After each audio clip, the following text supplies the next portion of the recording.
Good evening. A lot of things you may already know about me, but I want to stick to the program and go through it anyway. I live at 216 Northeast 47th Street. I've been there full-time since 1992. That house is sitting on a lot that my parents bought back in 1958 when I was 2 years old, for $29 down and $10 a month for 3 years, which was a sacrifice to them back at the time. So I feel like I've grown up with the place. I was born and raised in Fayetteville, spent some time in San Antonio, Texas. That was a short marriage that turned out not to work out. I have no children and have not remarried since. And I also was living in Raleigh. I moved back to North Carolina. I was living in Raleigh when I moved down here. Spent a lot of other time in Raleigh as a student at NC State, and I have a master's degree in mathematics, so I understand how numbers work. I am the youngest person up here at the table. I was born in 1956. I'm 53 years old, but that doesn't mean that I don't understand the challenges that we face today. My parents were raised as teenagers in the Depression, and I certainly learned a lot of lessons from them and heard a lot of stories that I think will help me to help all of us get through these trying times ahead.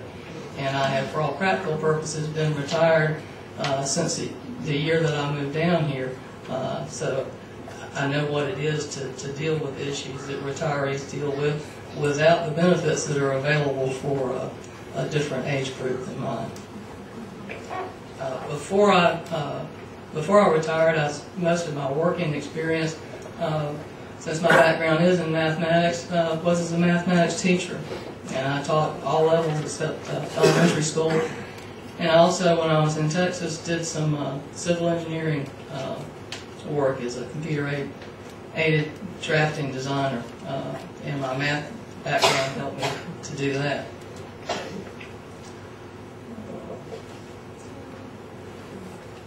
Immediate family, I've spoken some about that, but I'd like to add, sadly, and it's something that two people that I miss every day, those parents that bought that lot in '58.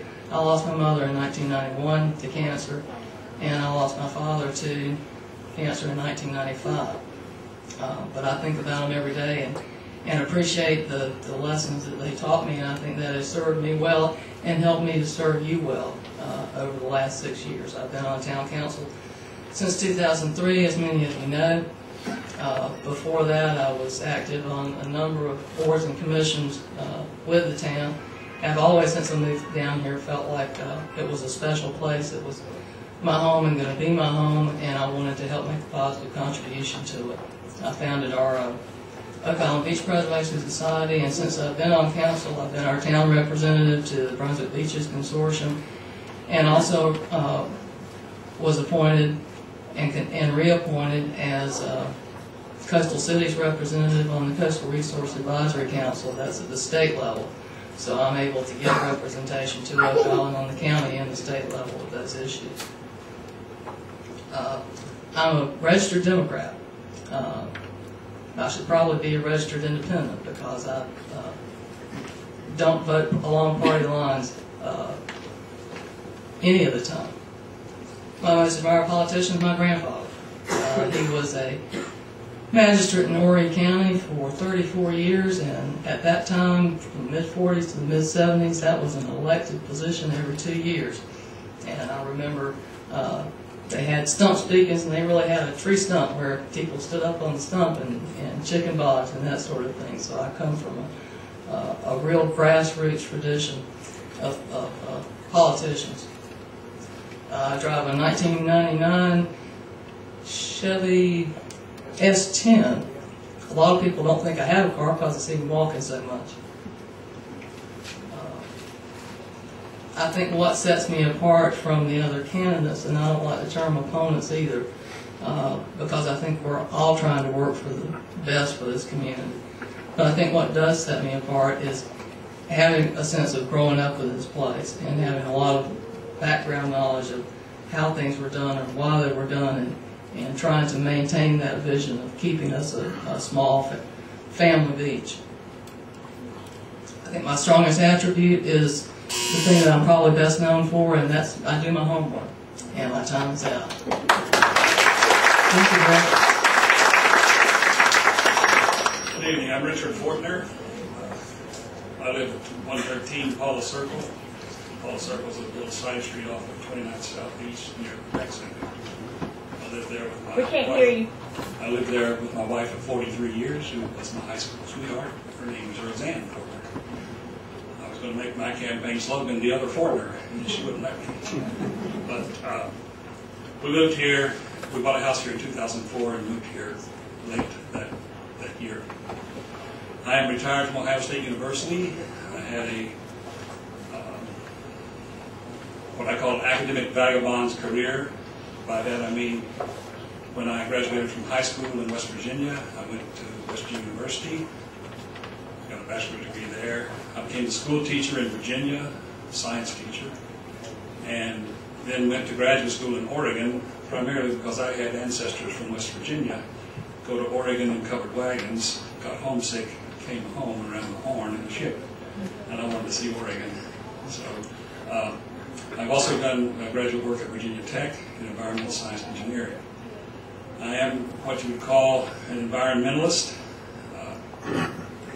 It ain't easy being green, as Kermit says, but my signs are green, my signs have a turtle on them, and I believe that what sets me apart is that I am unabashedly staking my claim on environmental quality as being an important aspect for our future on the island. My political affiliation is that I am a registered independent. I forgot to mention I have 2 sons and 5 grandchildren. But the most admired politician for me is 3. Mr. Lincoln, Teddy Roosevelt, and Franklin Roosevelt. I'm a scout leader of some 30 years. I used to teach the boys that, in my view, Mr. Lincoln saved the Union, Teddy Roosevelt saved the land, and Franklin Roosevelt saved the people. And if you grew up as a poor boy in southern West Virginia the way I did, you sort of understand that. You have a different perspective when your mother wasn't able to go to high school because she couldn't afford shoes. But the kind of car I drive, that's an unfair question. I have 6 cars. The car I think is most beautiful is my 82 Windsor Blue Ford pickup step side F100. What sets me apart, I've already mentioned, I am an environmentalist. What do I think are my strongest attributes? I'm an analytical thinker. Some say I'm arrogant, but I think very carefully. I also have ability to build consensus, and I also am a man of my word. The most unusual thing about me is, it'd be hard to say, but suffice to say that I was once a muskrat trapper. I am a major lover of animals today, but as a youth I trapped muskrats for money, because money was hard. And the biggest issues I see facing the town is unique in that it has a 5-person council. It has a huge number of non-voting property owners because they don't live here. And it sort of borders on minority rule in the sense that many voices are unrepresented. And if you've followed my ads in the pilot, I've hit this theme that it takes 3 votes to swing the deal. And I believe those votes are critical.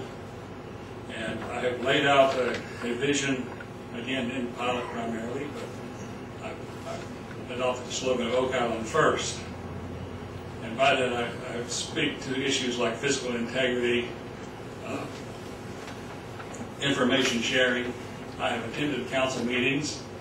I have been astonished at cogent presentations before the council and immediate vote on the issue, as if no words were said. An example is the pending annexation. Annexations, some of which I favor. For example, the so-called Williamson Tract and the control of the access to the island on the bridge, that makes every sense in the world. It doesn't make sense to take the town all the way to Bowling Spring Lakes.